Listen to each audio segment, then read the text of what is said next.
Hello friends, welcome to খেল দুনিয়া। শ্রীনিধি টেকানের বিরুদ্ধে পিছিয়ে পড়েও দুর্দান্ত জয় তুলে নিল মোহনবাগান। ম্যাচের ফল 2-1। ম্যাচের গোলদাতা জেসন কামিংস এবং আরমান্দো সাদিকু। তো এই নিয়ে আজকের ভিডিওটা পুরোটা জানার জন্য অবশ্যই ভিডিওটা শেষ অবধি তোমরা চোখ রেখো। আর তোমরা যারা এই চ্যানেলে নতুন এসেছো চ্যানেলটা সাবস্ক্রাইব করে দাও, পাশে থাকা বেল আইকনটাতে প্রেস করে দাও এবং লাইক কমেন্ট শেয়ার করতে কিন্তু একদমই ভুলো না। তাহলে চলো দেরি না করে মেন টপিকটা শুরু করা যাক। তো আজকের সুপার কাপের প্রথম ম্যাচ ছিল মোহনবাগানের শ্রীনিধি টেকানের বিরুদ্ধে।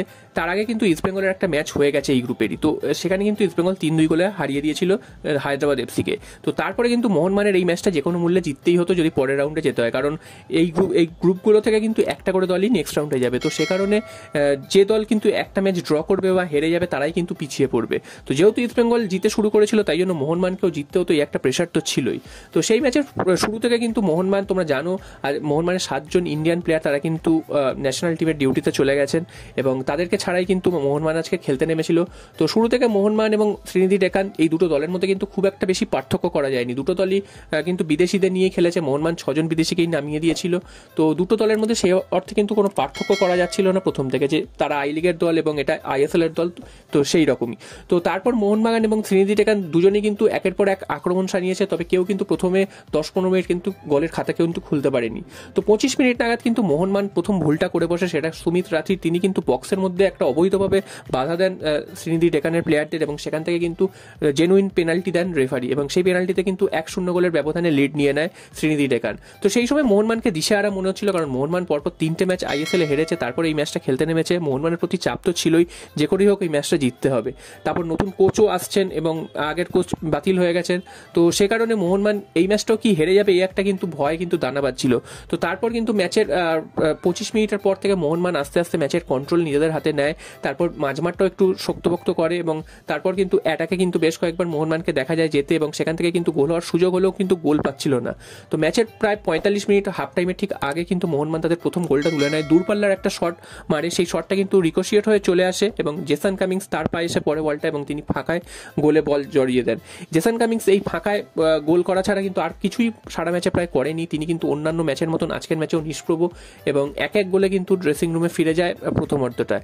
দ্বিতীয়ার্ধের শুরু থেকে কিন্তু মোহনবাগান আবার আক্রমণ শুরু করে, তবে গোল আসছিল না এবং বারবার আক্রমণ করছিল। উল্টো দিকে শ্রীনিধি টেকানও কিন্তু বেশ কিছু আক্রমণ সানিয়েছে, সেখান থেকে কিন্তু শ্রীনিধি টেকানও কিন্তু গোল পেতে পারতো। তো ম্যাচের কিন্তু 70 মিনিটের পর কিন্তু মোহনবাগান তাদের দ্বিতীয় গোলটা পায় এবং সেটা কিন্তু আরমান্দো সাদিকু করে যায়। সেটা ডান দিক থেকে একটা ক্রস আসে, সেই ক্রস থেকে কিন্তু আরমান্দো সাদিকু তিনি কিন্তু গোল করে চলে যান। তো এই প্রথমবার কিন্তু মোহনবাগানের জার্সি গায়ে একই ম্যাচে দুজন আরমান্দো সাদিকু এবং জেসন কামিংস গোল পেলেন। তো জেসন কামিংসের থেকে আরমান্দো সাদিকুকে অনেকটাই ছটফটে মনে হয়েছে। এছাড়াও দিমিত্রি পেটারোস তিনিও কিন্তু ভালো খেলেছেন।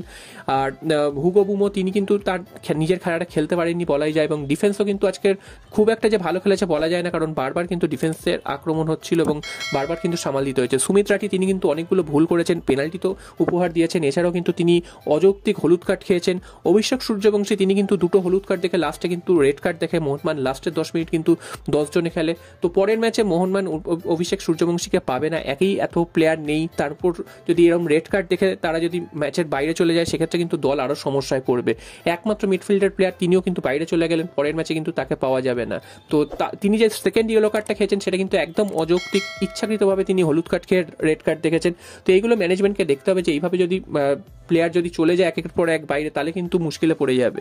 তো সারা ম্যাচে মোহনবাগান কিন্তু খুব যে ভালো খেলেছে একদমই বলা যাবে না, তবে আক্রমণ ছিল এবং শ্রীনিধি টেকানও কিন্তু অনেকগুলো আক্রমণ সানিয়েছে। তারা কিন্তু গোল পেয়ে যেতে পারতো, তবে অনেকগুলো কর্নারও পেয়েছে শ্রীনিধি টেকান। তো সেই দিক থেকে বলতে গেলে মোহনবাগান কিন্তু যে একেবারে চালকের আসনে ছিল একদমই বলা যাবে না, তবে দিনের শেষে 3 পয়েন্ট পেয়েছে, এটা কিন্তু স্বস্তির। ইস্টবেঙ্গল 1 নম্বর রয়েছে গ্রুপে এবং দ্বিতীয় নম্বরে রয়েছে মোহনবাগান। পরের ম্যাচ কিন্তু আগামী 14 তারিখ হায়দ্রাবাদ এফসির বিরুদ্ধে। হায়দ্রাবাদ এফসিকে বিরুদ্ধে কিন্তু মোহনবাগানকে জিততে হবে এবং যদি পরের রাউন্ডে যাওয়ার আশা বাঁচিয়ে রাখতে হয়।